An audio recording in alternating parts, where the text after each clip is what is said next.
Hello everyone, সবার জন্য tense সিরিজের তৃতীয় পর্বে সবাইকে স্বাগত জানাচ্ছি। আজকে আমরা প্রেজেন্ট পারফেক্ট টেন্স নিয়ে আলোচনা করব। প্রেজেন্ট পারফেক্ট টেন্স হচ্ছে যে টেন্স দ্বারা কোনো কাজ এইমাত্র শেষ হয়েছে কিন্তু তার ফল এখনো বর্তমান এরকম বোঝায়, তাকে ভার্বের প্রেজেন্ট পারফেক্ট টেন্স বলে। প্রেজেন্ট পারফেক্ট টেন্সের স্ট্রাকচার হচ্ছে সাবজেক্ট, তারপর হ্যাভ বা হ্যাজ বসে, তারপর মূল ভার্বের পাস্ট পার্টিসিপল এবং পরবর্তীতে বাকি অংশ থাকে। আমরা একটা এক্সাম্পল সেন্টেন্স যদি দেখি, I have just finished the work, অর্থাৎ জাস্ট বলতে এখানে বোঝাচ্ছে যে আমি কাজটি এইমাত্র শেষ করেছি। এখানে সাবজেক্ট হচ্ছে আই এবং ফিনিশড হচ্ছে ভার্বের পাস্ট পার্টিসিপল ফর্ম। এখানে খেয়াল রাখতে হবে অবশ্যই ভার্বের পাস্ট পার্টিসিপল ফর্ম যেটা আছে সেটা ইউজ করতে হবে। যেমন ফিনিশ ভার্বের পাস্ট পার্টিসিপল ফর্ম হচ্ছে ফিনিশড। ওকে, আরেকটা বিষয় খেয়াল রাখতে হবে, সেটা হচ্ছে আই, ইউ ও প্লুরাল সাবজেক্টের সাথে হ্যাভ হয় এবং হি, শি, ইট অথবা সিঙ্গুলার সাবজেক্টের সাথে হ্যাজ হয়।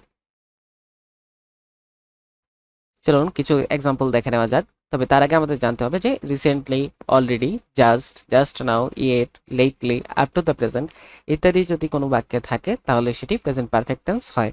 যেমন I have finished my homework, আমি আমার বাড়ির কাজ শেষ করেছি। She has already eaten lunch, তিনি ইতিমধ্যেই দুপুরের খাবার খেয়েছেন। They have recently visited the museum, তারা সম্প্রতি জাদুঘর পরিদর্শন করেছে। দেখেন এখানে রিসেন্টলি আছে, আমরা বলেছিলাম রিসেন্টলি থাকলে সেটা প্রেজেন্ট পারফেক্ট টেন্স হয়।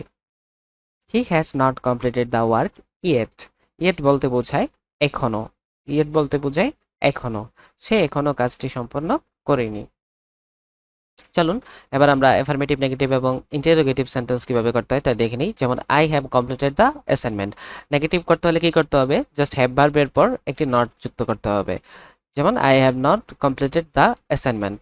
ইন্টারোগেটিভ করতে হলে কি করতে হবে? জাস্ট হ্যাভ ভার্ব যেটা থাকবে সেটা সাবজেক্টের আগে চলে যাবে। Have I completed the assignment? He has recently visited Dhaka. কি করতে হবে? নেগেটিভ করতে হলে just have verb, have verb বলতে এখানে কে আছে? হ্যাজ, হ্যাজের পরে নট যুক্ত হবে। He has not recently visited Dhaka.